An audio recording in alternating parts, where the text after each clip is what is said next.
Sergio, nos hemos venido a hacer esta entrevista a tu puesto de trabajo, porque este es tu puesto de trabajo. Aquí están las hamacas en las que sueles trabajar. Yo te voy a pedir que mires ahora mismo a tu alrededor.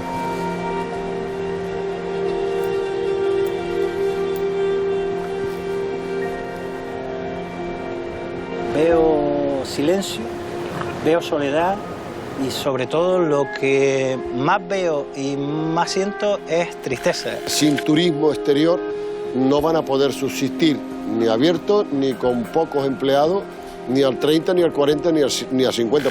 El 2020 no sabemos cómo va a ser realmente. Se espera recuperación del turismo internacional a partir de septiembre, octubre, eso dicen. No podemos estar dependiendo de terceros. Aquí o se viene volando o se viene volando. No hay otra manera. Mientras en Centro Europa y en el norte de Europa existan 25 o 30 grados bajo cero en invierno, la gente querrá venir a Canarias porque tenemos una media de 20 a 26, 27 grados en el propio invierno. Un policía se acercó y hubo un momento muy bonito en el cual él me decía, yo me voy a Gran Canaria porque he acabado mi jornada aquí, pero doctora, lo que ustedes están haciendo nos ayuda a todos y tiene sentido, y sus hijos lo entenderán.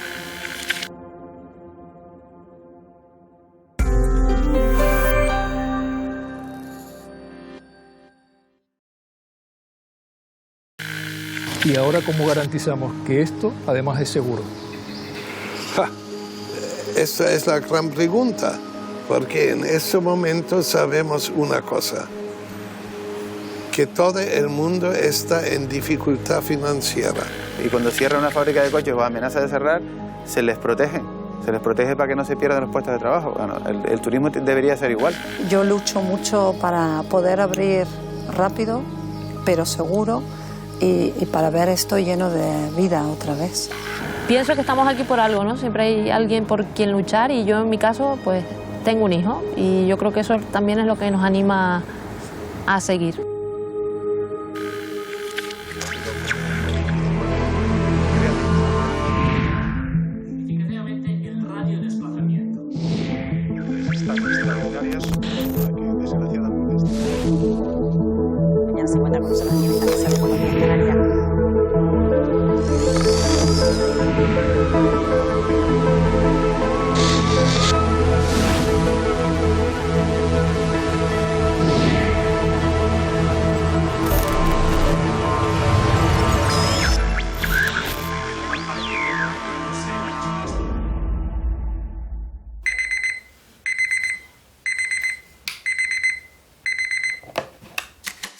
Por el sur de la isla, el cielo amanecerá despejado. A medida que avance la jornada irán apareciendo nubes en zonas de medianía.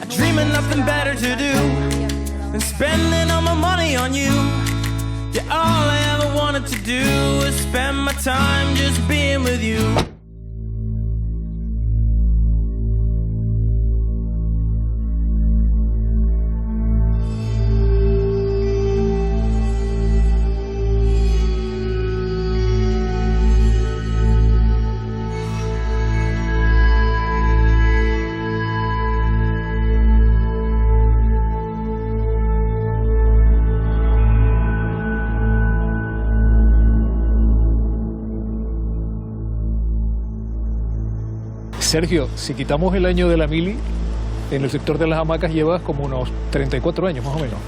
Sí, aproximadamente. Mes arriba, mes abajo, pues ya llevamos ya un tiempito aquí a pie de playa. Y antes de esta pandemia, un día normal en tu día de trabajo, ¿cómo era? Pues un día normal y llegas aquí por la mañana, vigilas o controlas que esté todo el personal para que monten los sectores correctamente para que luego el cliente haga uso del servicio. Desde la playa del Beril, la playa del Cochino, que la llaman aquí en el sur, hasta playa de Melonera. Bueno, un día normal, pues tenemos 4 restaurantes en esta planta, por ejemplo, y cada restaurante tiene entre 180 y 240 comensales cada uno. Por lo tanto, aquí puede haber por la noche sentado 800 personas fácilmente. ¿Cuándo escuchaste por primera vez el nombre COVID-19? ¿Te acuerdas? Me acuerdo que fue sobre finales del año pasado, cuando empezó a propagarse en China. La palabra del COVID-19 creo que la primera vez que la oí fue en noviembre del año pasado. Y era como algo que sonaba así como muy lejano, ¿no? Era algo muy que no creíamos nunca que fuera a llegar aquí. Nos llaman desde el propio circo que en China se habían cancelado toda la gira. Y esa fue la primera señal que tuve de que algo diferente estaba sucediendo, ¿no? Se oía bastante lejos, que venía del país de China, entonces como que lo veíamos que aquí nunca iba a llegar, que era imposible. Ya poquito a poco se iba acercando, empezaba haciendo por Italia. ¿Pensaste que llegaría a Canarias? Yo pensé que se iba a quedar en Asia, como había pasado con el SARS en el pasado, y realmente no pensé que iba a venir aquí. Cuando llegó a Italia dijimos, está un poco más cerca ya, pero no nos podíamos imaginar que llegaría aquí. Cada persona dice, bueno, esto no nos va a afectar, no nos va a llegar, no nos va a tocar, pero ya cuando el río suena y cuando ya veías que en el país de Italia, en Italia, estaba propagándose, ya, como dice, cuando veas las barbas de tu vecino cortar, por las tuyas a remojar. Me coge en Helsinki, estaba desde el 11 al 14 en unas presentaciones de congresos médicos, y entonces ahí es cuando se anuncia que el Mobile Phone se cancela. El 31 de enero se detecta el primer caso de coronavirus en España. Un alemán que pasa unos días en La Gomera da positivo y es aislado junto al grupo de excursionistas con el que viaja. La situación finalmente es controlada. Pero el 24 de febrero vuelve a saltar la alarma del virus en el sur de Tenerife. Un ciudadano italiano está contagiado por COVID-19 y en una operación sanitaria sin precedentes se decide poner en cuarentena a todo el hotel en el que se hospeda. Son 893 huéspedes de 24 nacionalidades y 263 trabajadores.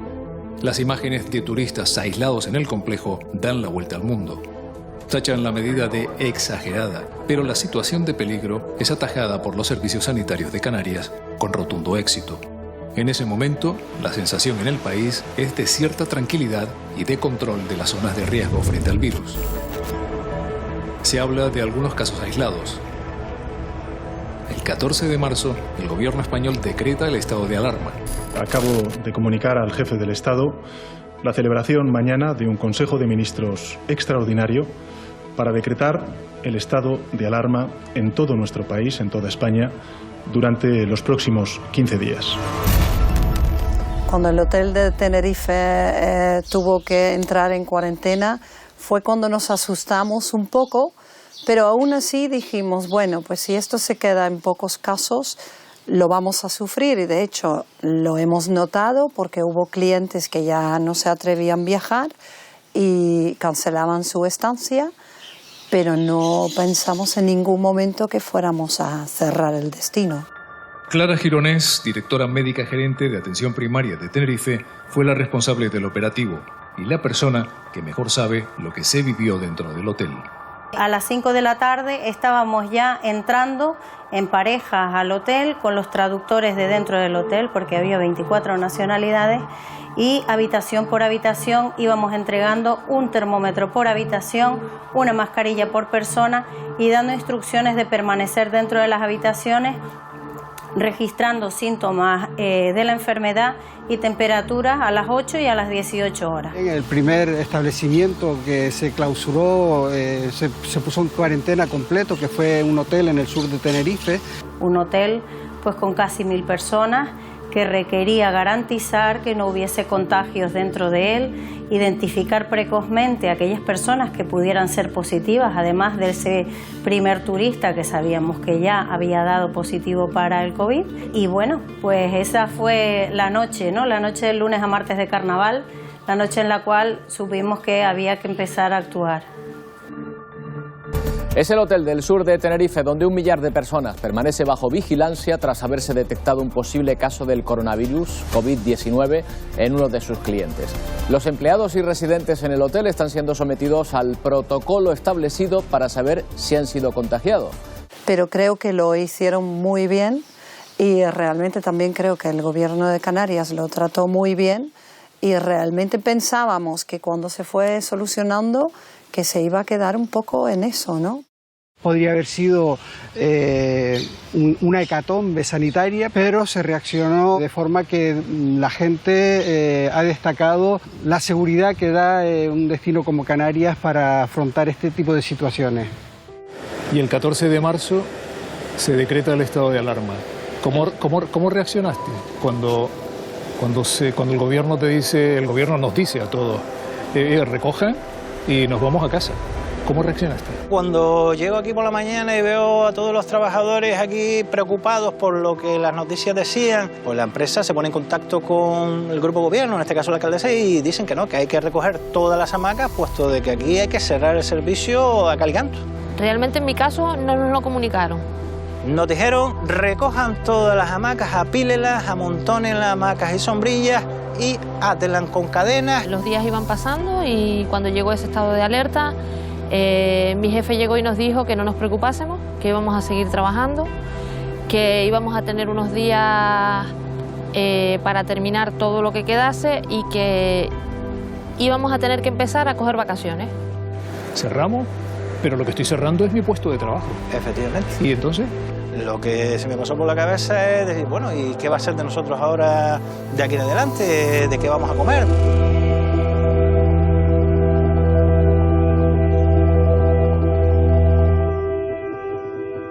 Y yo recuerdo despertarme por la mañana y venir un poco al mundo y decir, uff, no fue una pesadilla, es verdad, estamos viviendo esta situación. ¿Y para casa?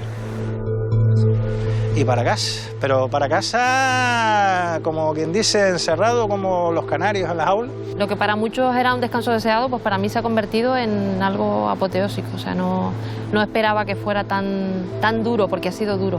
Han sido muchos días en casa pensando sobre todo. Tras una semana y ya iniciado el mes de marzo, el hotel de Adeje seguía con cientos de turistas confinados. En ese momento, la situación era vista como algo extraño para el resto de la población. Los primeros días fueron de confinamiento absoluto, pero luego a medida que íbamos identificando quiénes eran positivos, quiénes no, quiénes tenían mayor riesgo y quiénes no, se fue abriendo un poco a la convivencia dentro del hotel. Se siente de todo un poco, ¿no? Se siente miedo porque no sabemos a lo que nos enfrentamos, un poco de incertidumbre porque también no sabes qué va a pasar con los trabajos, con el personal que tenemos a nuestro cargo. Allí ver aquellas imágenes de las playas abandonadas y de todo vacío, eso fue un impacto tremendo.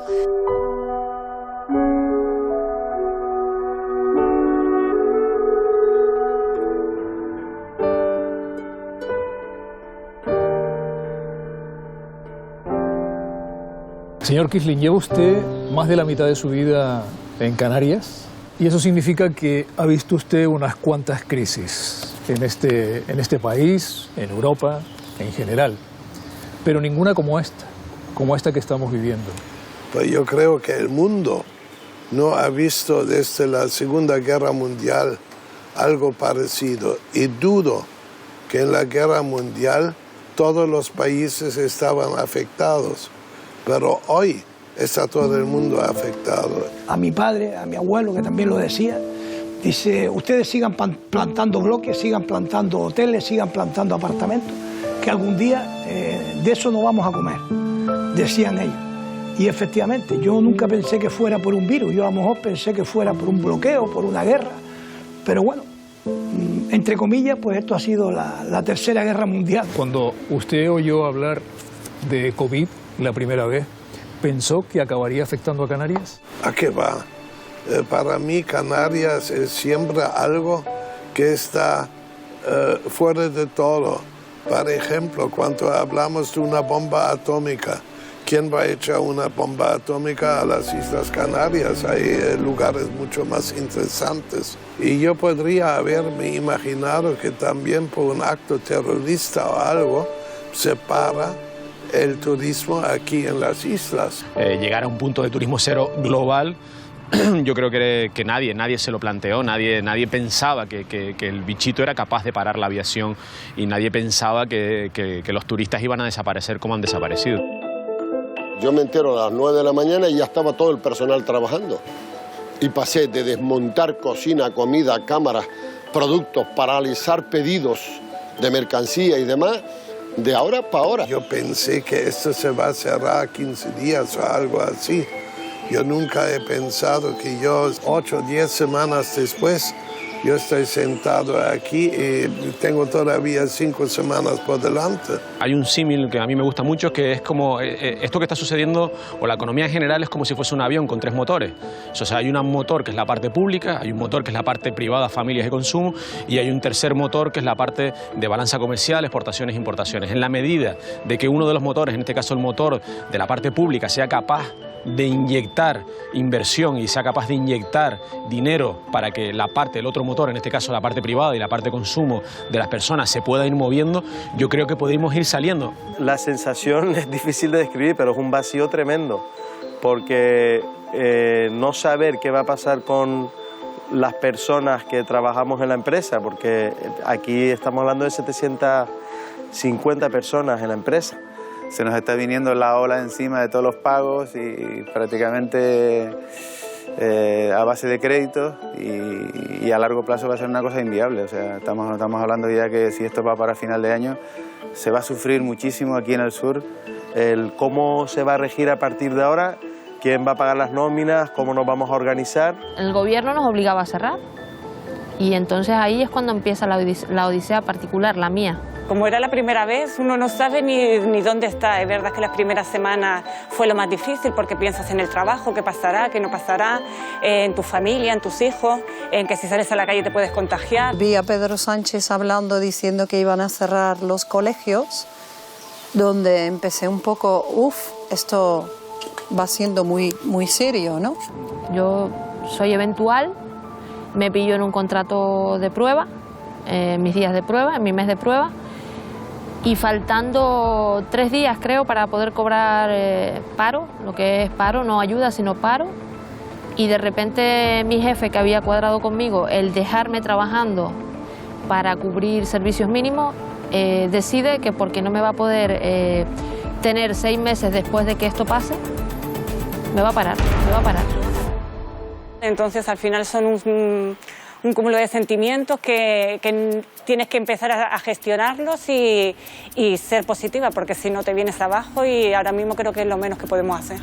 Pero ni los directores tampoco lo vieron venir, o sea, nos reunimos el mismo 14 de marzo y dijimos, vamos a tener que cerrar los hoteles y vamos a tener que repatriar todos estos clientes y cómo lo vamos a hacer, y se puede mantener abierta la piscina y el restaurante y cómo lo vamos a gestionar todo, ¿no? En el buffet se establecieron turnos de comida, no iban todos a la vez. Pudimos incluso permitir pues conciertos de piano, espectáculos de magia, una serie de actividades para los niños y las niñas del hotel que hicieran pues más llevadero el estar allí. Incluso uso de la propia piscina, pues con unas normas de seguridad y unos aforos limitados. Entonces la directora enseguida se organizó, se montó el buffet, los clientes bajaban, miraban lo que querían, los camareros se lo servían en el plato y se llevaba arriba a la habitación de cada uno de los clientes.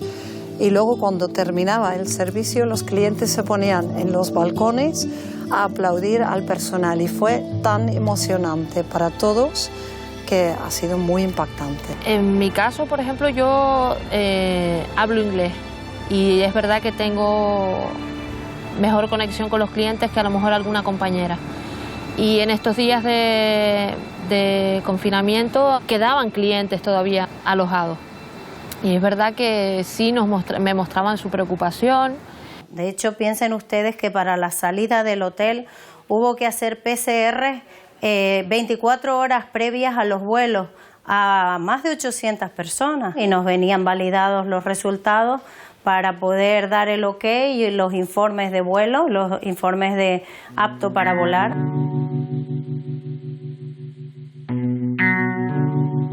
Una vez que se establece el estado de alarma, ya lógicamente los clientes empiezan a ponerse un poquito más nerviosos y ya buscan la manera de salir, empiezan a aparecernos ya cancelaciones de reservas, los clientes adelantan su salida, se ponen en contacto con sus turoperadores, adelantan vuelos, se producen vuelos de rescate desde los países de orígenes. Ayudamos mucho a los clientes para estar en contacto y para encontrar sus vuelos de vuelta a los que no venían con un turoperador que se lo organizara. y dar siempre el servicio. Llevo 28 años en el taxi y siempre he estado en la zona turística trabajando. Era un caos. Hasta un sábado tuvimos que mandar por los compañeros y todo a la gente, a los que no estaban trabajando, no tenían turno, todo el mundo a trabajar para poder llevar a la gente, porque era un caos. Para poder hacer la repatriación, en concreto a mí me cogió más de 800 plazas de invierno, ¿no? De paquetes turísticos, gente que tuve que traer y gente que después no pudieron salir. El aeropuerto las colas llegaban un poquito antes del Carrizal.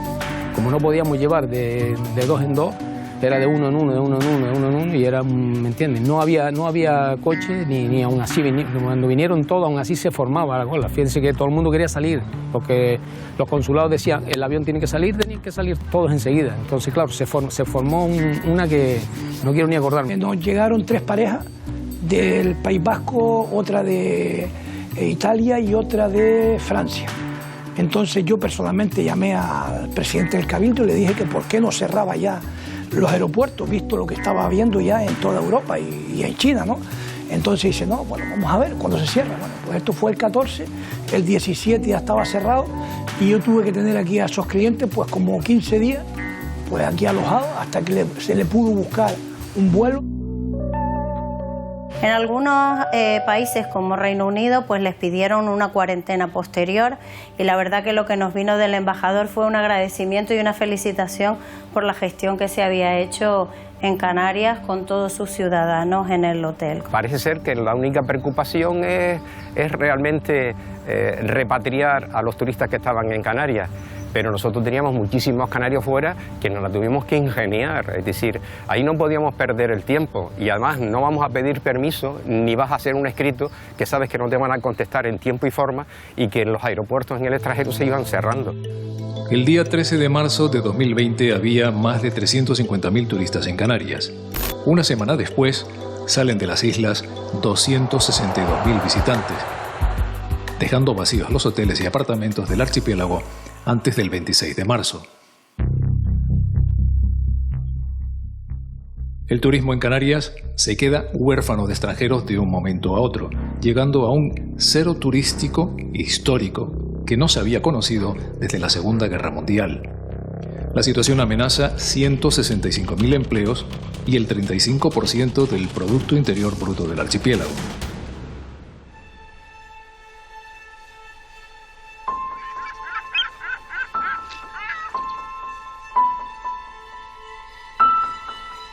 Playas desiertas, hoteles sin vida, restaurantes y comercios cerrados, son parte de la imagen turística que deja la pandemia. El motor de nuestra economía para de golpe y más de 100.000 trabajadores del turismo son incluidos en un ERTE. Quienes conservan su trabajo se preguntan qué será de su futuro. Sergio, nos hemos venido a hacer esta entrevista a tu puesto de trabajo, porque este es tu puesto de trabajo. Aquí están las hamacas en las que sueles trabajar. Yo te voy a pedir que mires ahora mismo a tu alrededor.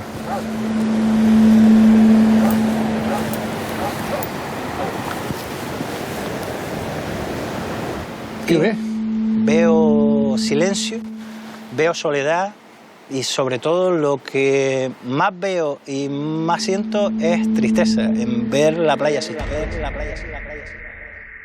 Recuerdo que aquel sábado por la mañana nos llamaron diciendo que un turoperador inglés había cancelado toda la operación y las llegadas de aquel día y fue cuando dijimos, ¿qué está pasando? Impactante, no lo hemos visto nunca, nunca hemos cerrado todos los hoteles a la vez. Esos días eran días emocionantes y días que te sentías porque te comentaba, hemos visto nacer estos hoteles y que se esté vaciando y que no haya manera de frenarlo. Porque no era algo que estuviera en nuestra mano. Duele. Me siento como un espectador que cada día que te levantas pues ves una película nueva, ¿no? Muy triste, porque además este hotel, que es el hotel más lujoso que hay en Gran Canaria, verlo así, vacío. Pues ya lo han visto, playas vacías, hoteles sin clientes, comercios cerrados. La verdad es que la imagen da miedo. Nuestra principal industria se está resintiendo de este COVID-19 y lo cierto es que vislumbrar un futuro con optimismo es bastante difícil, algo que está obligando a Canarias a reescribir su historia turística. Para el sector turístico de una manera muy especial, dado que precisamente en Canarias, de manera directa, entre un 35 y un 38% del Producto Interior Bruto de Canarias pertenece al sector turístico, y eso estamos hablando de un nivel de facturación entre 14 a 15.000 millones de euros aproximadamente, que es una cantidad bastante significativa. Pero si vemos que además el turismo no solamente de manera directa, es que de manera indirecta inducida puede significar entre un 60 a un 70% de la riqueza de los distintos puestos de trabajo que se producen también en Canarias. Gracias a Dios estamos preparados a esto, pero claro, toda la preparación tiene un límite de tiempo y nosotros vamos bien, pero como yo he dicho, cada pozo tiene un fondo. 2 horas, 3 horas hasta hacer una carrera, ¿me entiendes? Y las carreras sabe que son de 4 o 5 euros, es decir que hay noches que de 10 de la noche a las 6 de la mañana puedes hacer una carrera, si la haces. La mercadería perecedera que se ha tenido que tirar por el cierre de ahora para ahora. Claro, porque yo aquí vendo el aceite, vendo el vino, vendo los licores, y luego no solo eso, sino la excursión que también te la pagan, ¿no? Entonces han sido pérdidas por todos lados. En estos últimos 2 meses hemos bonificado la renta al completo a los inquilinos, entendiendo que es una situación de 0 ingresos. Es una decisión dura financieramente para nosotros. Pena. Siento pena de lo que está pasando, pena de ver tantos locales, tanto dinero invertido, tanta ilusión en la basura. Mantuvimos una comunicación constante con los equipos de tienda para informarles de las diferentes facilidades, de cómo estamos, de qué estamos haciendo, qué vamos a hacer, en todo lo que podamos darles visibilidad para que se sientan tranquilos. Aquí hay 28 personas trabajando, unos están diciendo, ¡ay, qué bien que nos vamos de fiesta! Y otros pensando qué van a comer mis hijos ahora. Y en nuestro caso particular también pues prestamos ayudas a la gente que nos lo pedía, porque se retrasó todo el tema del pago de los ERTES también. ¿Y cuándo va a ser el primer sueldo que reciba del gobierno? O que así un poco ha sido.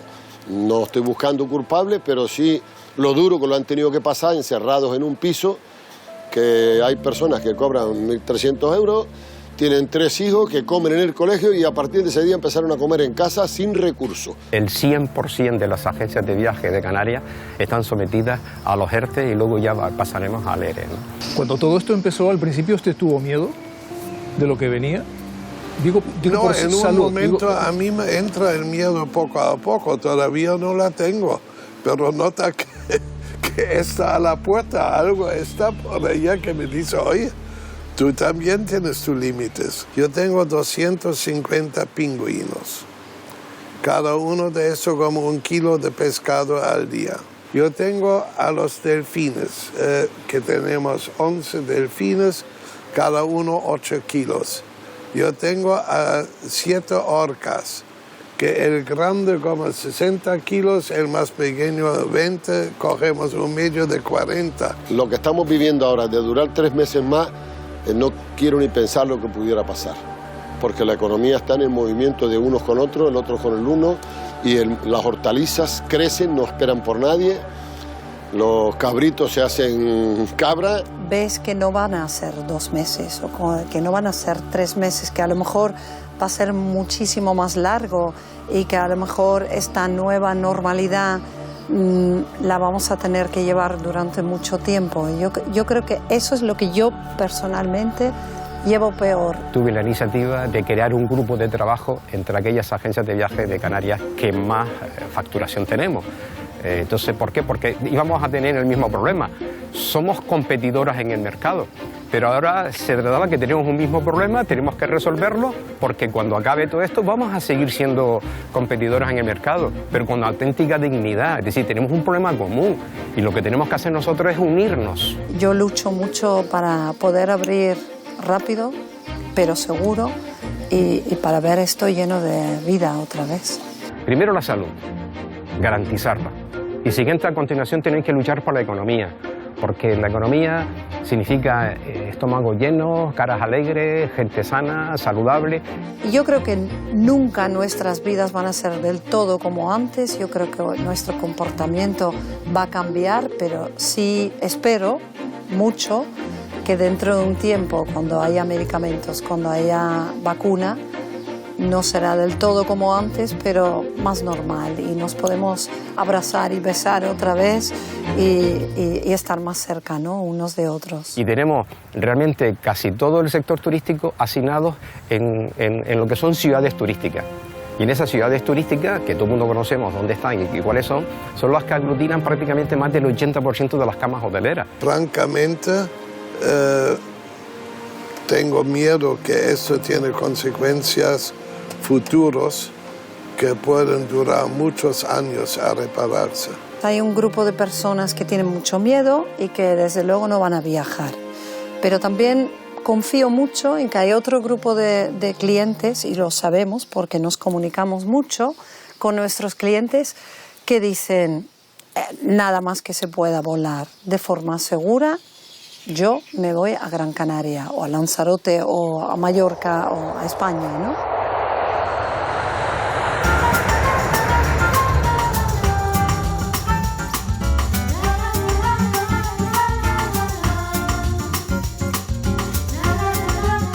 Justamente aquí, en los apartamentos Los Caracoles, comenzó la historia moderna del turismo en Canarias a principios de los años 60. Fue el embrión de Maspalomas Costa Canaria, el fruto de las conversaciones entre el conde de la Vega Grande y los suecos, que supuso para las islas una lluvia de oportunidades.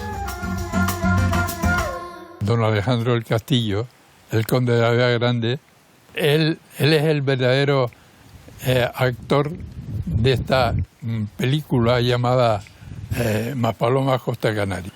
Cuando nadie creía en el sur, él arriesgó dinero y patrimonio para meterse en esta aventura. Empezaron a venir suecos aquí y había una sueca, guapita ella, que estaba reumática, y su marido era Göran Brunius. Göran Brunius se hospedó en la pensión nuestra. Ese arrastró a una serie de suecos que llegaron en barco, porque había cada 2 semanas un barco de Oslo que se llamaba el Venus.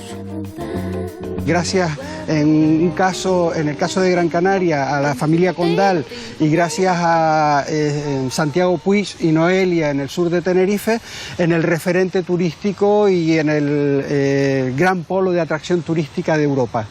Bueno, Playa de las Américas, pues todos saben que es una relación que tiene la familia Santiago con don Antonio Domínguez, que era el dueño de Playa de las Américas. Vino aquí don Rafael, el padre de Santiago, empezaron a trabajar, lo que es estudios, una cosa, la otra. Hicieron el plan parcial de la primera fase de las Américas y se empezó a desarrollar. Pero al final, esta gente hay que nombrarlos siempre, moverlos. Y moverlos detrás de una herencia, que era la herencia del presidente del Cabildo entonces, que es Galván Bello, que fue el que promovió el aeropuerto, el que promovió cuando se adjudicó la autovía Santa Cruz, el sur. Una década antes de que la familia Puig proyectase Playa de las Américas, aquí al lado, en Los Cristianos, otro grupo de suecos que vino buscando solución a sus problemas de salud, pusieron en marcha un proyecto que cristalizó con la construcción de esta clínica Wintersol. Con ellos empezó todo.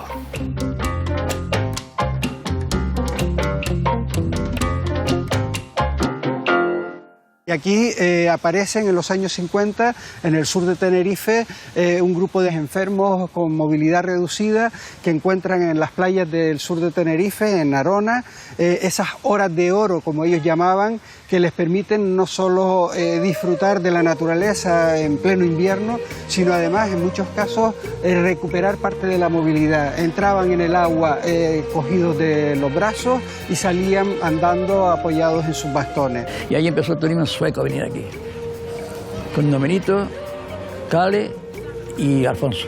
Ahora, Benito era el jefe. Era el jefe porque eran varios, pero y la mujer de Benito, Inga, ¡buf! O sea, eran gente lista, gente preparada. Hablaban español muy bien. Pues se fue viniendo sueco y se hizo una ciudad turística de suecos. Y en Gran Canaria también se crea por parte de los suecos otro establecimiento también para la recuperación y la prevención de enfermedades, que es el Svenska Red. San Agustín es un buen empresario sueco que hizo unos apartamentos ahí muy bonitos, que tenía una piscina con un cristal grande, se veía a las suecas nadando dentro de la piscina, desde el mar. Los suecos se fueron a Maspalomas y de Maspalomas se han ido al Guiniguín.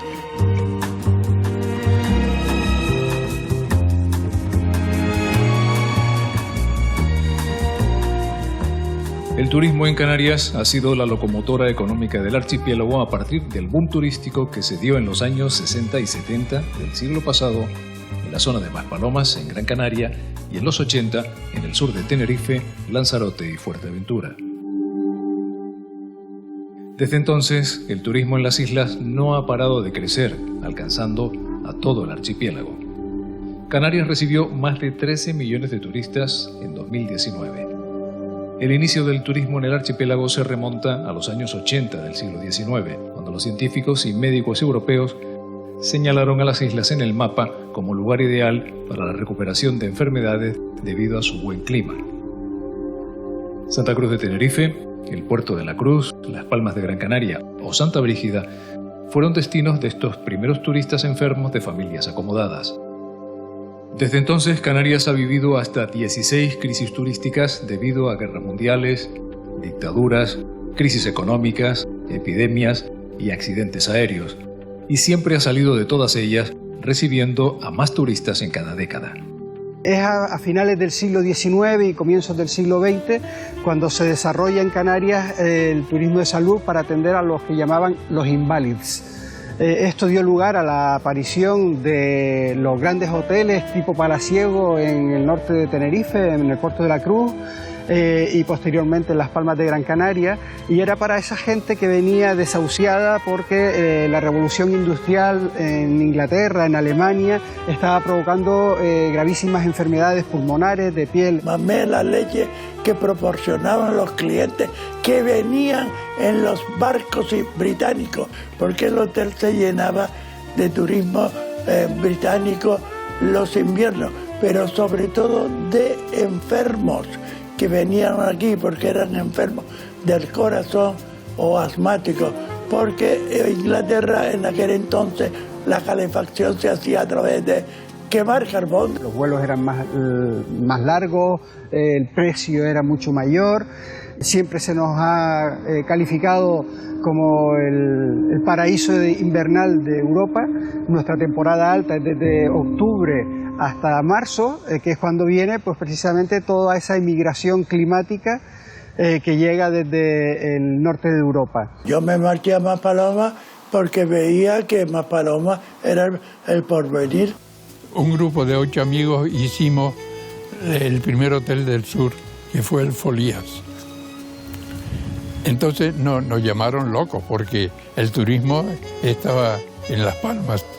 La familia Santiago Puig y la familia Domínguez, que han luchado, han pasado por momentos que era muy difícil, muy difícil. Cuando se hizo Playas de Troya, Santiago pensó irse de aquí.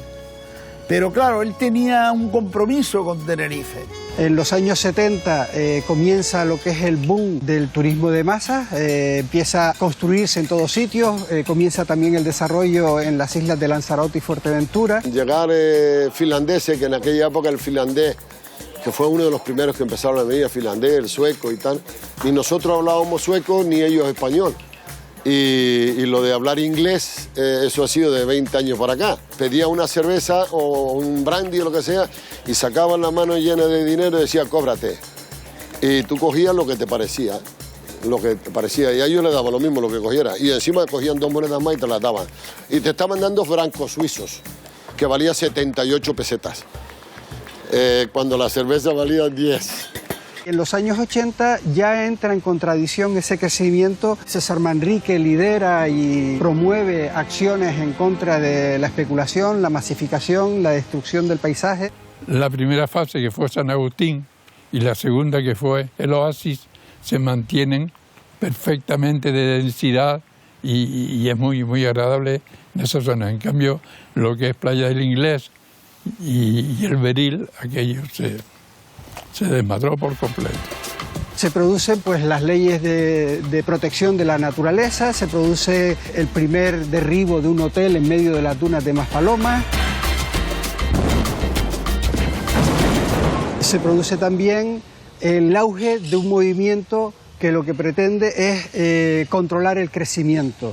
De hecho, posteriormente hay una ley de moratoria contra las construcciones turísticas y hay un cambio de, no de modelo, pero sí de ciclo, en el que se frena un poco lo que era el desmadre urbanístico que se estaba produciendo en los 80 y los 90. Yo creo que fue el despegue en los años 90 cuando ya comienzan los canarios, comenzamos los españoles a profundizar en el sector. Y es cuando, de mi punto de vista, se comienza a profesionalizar. Se comienza a darle que ya el turismo no es la María, ¿no?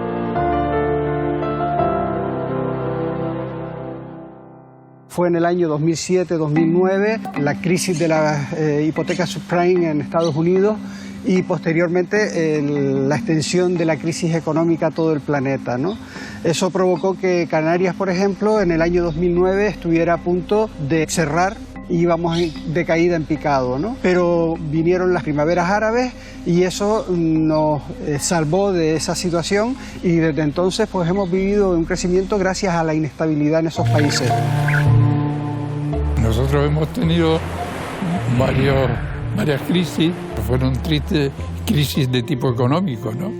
Y uno se puede defender, pero claro, esta crisis de un virus no estamos preparados, al menos yo no he reaccionado todavía. Echo de menos el ver, el saludar a esas personas, el mantener el diálogo que mantenía con ellos cuando venían los fines de semana, o con el turista que venía 3 veces al año, que llegaba y le preguntabas cómo iba la familia, qué tal estaba.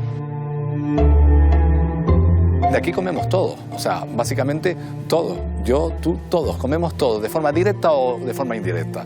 Porque mientras no tengamos garantizada, asegurada, una vacuna contra el COVID-19, todos son esperanzas, expectativas y buenas intenciones. Tenemos que tener mucho sentido de responsabilidad para saber guiar, para saber asesorar a nuestros clientes que vayan a lugares eminentemente seguros, 100%.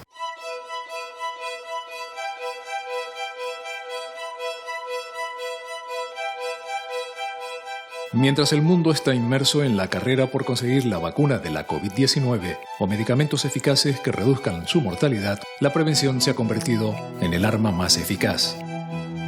Hasta que llegue el esperado remedio, la pregunta es si el turismo en Canarias puede convivir con el virus, garantizando la seguridad que exigen turistas y trabajadores del sector.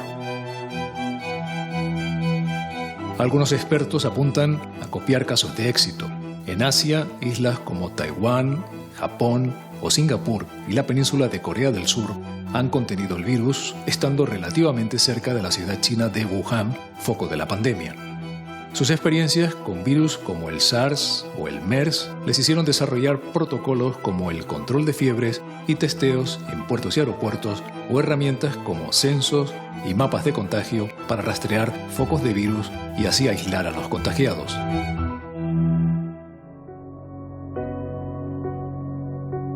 ¿Es posible el turismo con mascarilla, con controles en las llegadas, con distancias o mamparas en restaurantes y hamacas? ¿Nos hemos puesto las pilas en Canarias? Este puede ser un momento, un punto de inflexión para introducir una serie de cambios. ¿Por dónde empezaría? Sí, pero ahora tenemos que adaptarnos un poquito porque es mejor que el cliente pase el mínimo de tiempo en recepción posible para que no haya aglomeración de gente. Es mejor que el cliente, en vez de una tarjeta que es su llave, lo pueda hacer con su teléfono móvil. Luego, por ejemplo, las cartas, los menús, en vez de ofrecerlo en papel o plastificado, lo tendremos que hacer más online. A partir de ahora tendremos que vender limpieza.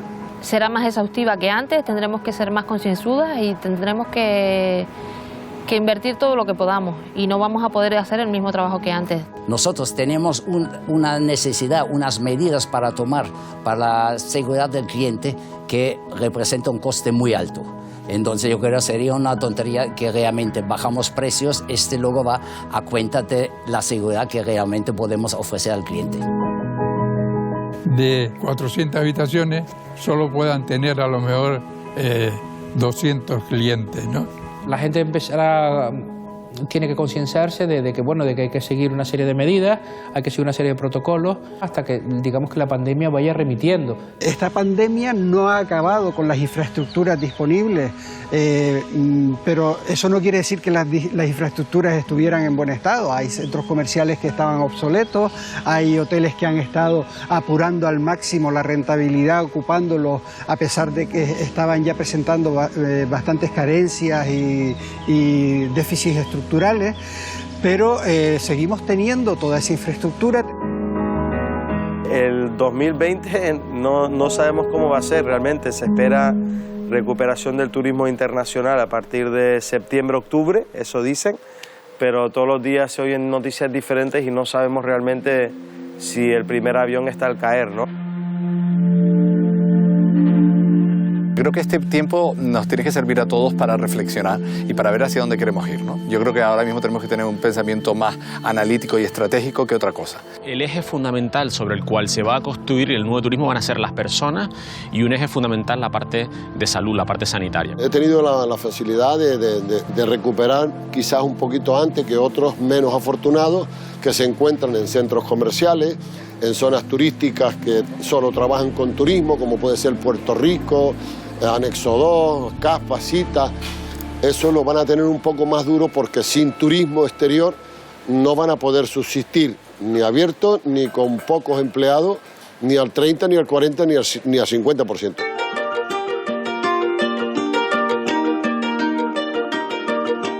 Aquí tenemos la gran ventaja de que tenemos buenísimos hospitales, tenemos espacio, o sea, comparado con otros lugares de España, turísticamente hablando, nuestras playas y nuestras zonas comunes, digamos, de los pueblos, de las plazas, de los centros comerciales, no tenemos ese barullo de gente que hay en otros lugares de España en verano. Lo que se está viendo es que se está abriendo el turismo a lo que es el entorno local. Próximamente se abrirá lo que es el entorno nacional, se están desarrollando corredores o acuerdos de confianza entre países para que se pueda recuperar la movilidad turística en determinadas zonas. Las Islas Canarias tienen tanto atractivo, tenemos tanto que dar, que no es necesario salir fuera. La gente que tiene dinero van a poder ir donde quieran y prioritariamente van a coger villas de lujo, villas especiales que tienen dotación de piscinas propias dentro de la villa y todo lo que sea el hacer senderismo, en hacer actividades de familia dirigido hacia lo que es un sector del turismo rural, lo que son las casas vacacionales. Que el turismo rural da 4 veces más que un turista de todo incluido, porque aquí es el alojamiento, comer fuera, el coche de alquiler, es decir, no están nunca en la casa rural.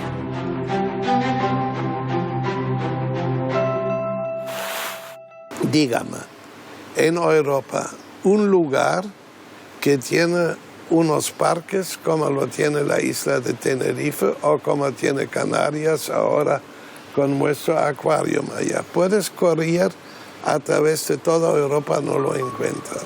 La gente quiere venir, la gente le gusta viajar. Hoy en día las vacaciones son primordiales en cualquier familia europea y la gente quiere venir a España.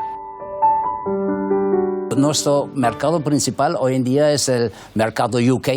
Tenemos unos 36% de ingleses aquí en la isla.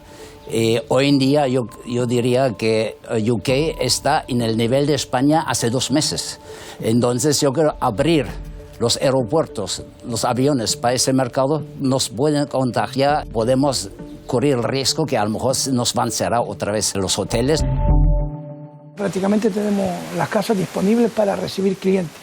Eso por un lado. Y por otro lado, nosotros tenemos un proyecto, Biosfera y Calidad Rural, que es las 20 casas y 2 hoteles rurales que hay en la isla, trabajar bajo el paraguas de la Reserva de Biosfera de Fuerteventura.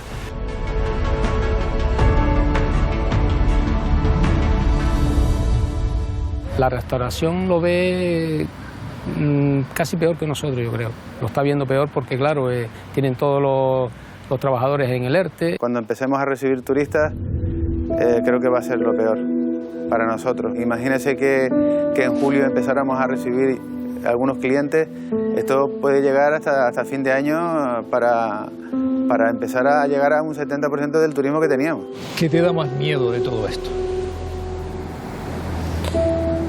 Miedo en sí, yo creo que el miedo más grave, el que más me preocupa, es pensar de qué vamos a vivir.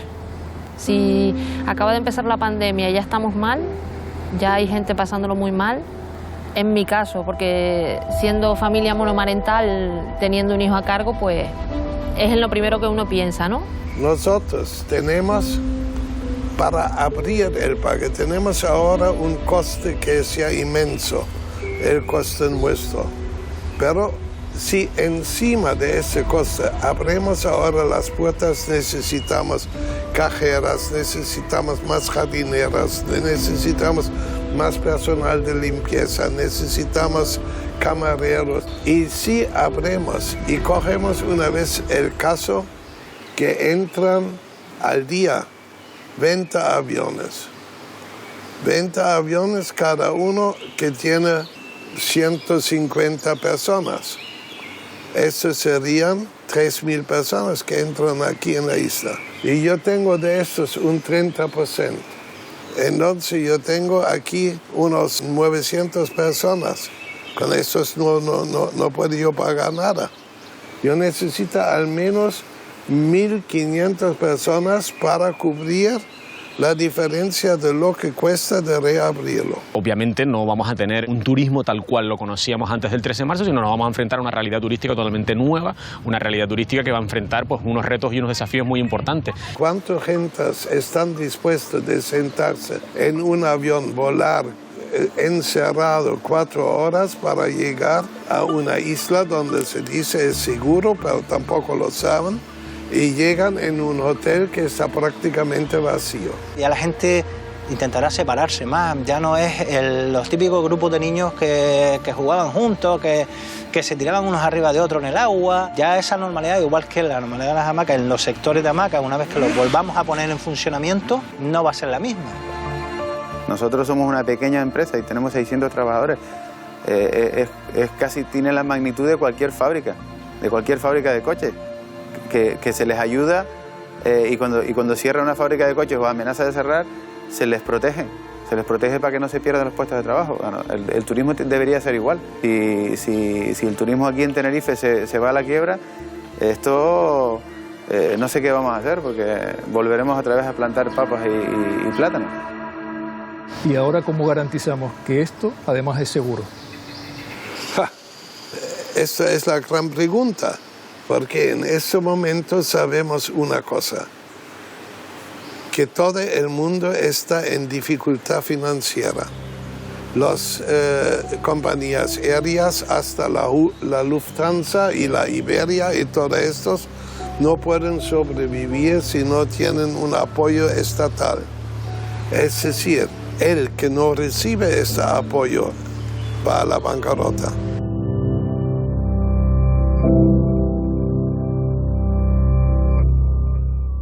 Yo creo que los lobbies del sector aéreo son muy poderosos. Incluso la Unión Europea está impulsando o empujando a los países a que se abran a un modelo que yo creo que es el problema. No podemos estar dependiendo 100% de aerolíneas o no de aerolíneas, de tour operación, que ellos, es lógico, tienen una empresa donde mayor rédito les dé, ahí van a llevar a sus clientes, ¿no? Aquí o se viene volando o se viene volando. No hay otra manera. En la medida que nosotros estamos trabajando, y me consta que está trabajando no solamente en la parte pública, sino en la parte privada, en diseñar un destino turístico con las mejores condiciones sanitarias para ese turista, nosotros seremos capaces de que efectivamente ese turista vuelva. Tenemos un clima excepcional, podemos estar hasta las 2 de la madrugada en camisa sin sufrir. Vender lo que tenemos, vender primero nuestra infraestructura. Tenemos una infraestructura que es impresionante, de hospitales, de carreteras, de hoteles, de restauraciones. Digamos que es un atractivo extraordinario porque mientras en Centro Europa y en el norte de Europa existan 25 o 30 grados bajo cero en invierno, la gente querrá venir a Canarias, pero tenemos que reconducir si el modelo de turismo masivo que teníamos hasta el momento va a ser el que vamos a tener en los próximos, yo diría que entre 2 y 5 años. Yo diría que no. ¿Crees que saldremos adelante? Pienso que hay un futuro. La cuestión es cómo vamos a hacerlo para que ese futuro salga adelante y sea productivo y sea fructífero para todos. Como decimos los canarios, vamos a tirar para adelante con todas las medidas de seguridad posibles, siendo conscientes de que el virus está ahí y siendo bastante precavidos.